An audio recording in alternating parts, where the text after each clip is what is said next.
Saudara, usai pertemuan dengan Presiden Prabowo Subianto di Istana Negara, Perdana Menteri Singapura Lawrence Wong melanjutkan agenda dengan bertemu pimpinan MPR. Pertemuan ini diharapkan mempererat hubungan kerjasama antara Indonesia dan Singapura di berbagai bidang.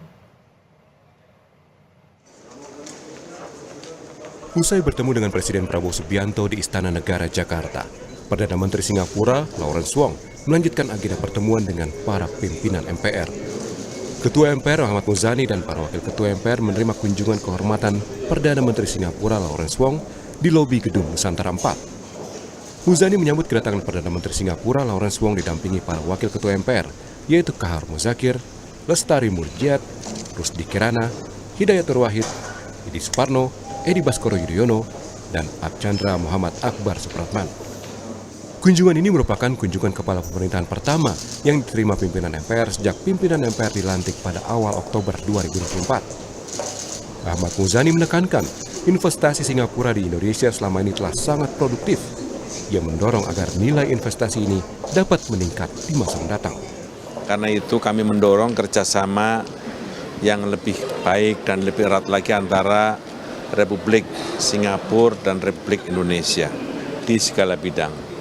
Kerjasama antara Indonesia dan Singapura di berbagai bidang selama ini sudah terjalin dengan baik, di bidang perdagangan, di bidang pariwisata, bidang pertahanan, dan bidang-bidang lain termasuk investasi cukup produktif dan cukup bagus.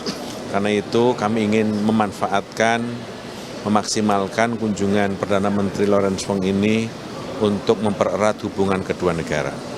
Itu juga yang kami sampaikan, beliau berharap di bawah pemerintahan Pak Prabowo dan Gibran, hubungan kedua negara akan lebih erat lagi dan lebih baik lagi, serta lebih produktif lagi pada masa-masa yang akan datang.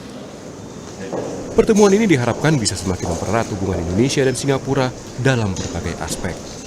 Tim Liputan, Kompas TV, Jakarta. Informasi usai jeda, Saudara. Calon Presiden Partai Republik Donald Trump mendeklarasikan kemenangan di Pilpres Amerika Serikat 2024. Dalam pidato kemenangannya, Trump menegaskan akan berjuang mewujudkan Amerika yang kuat, aman, dan makmur. Every citizen, I will fight for you, for your family, and your future. Every single day I will be fighting for you, and with every breath in my body.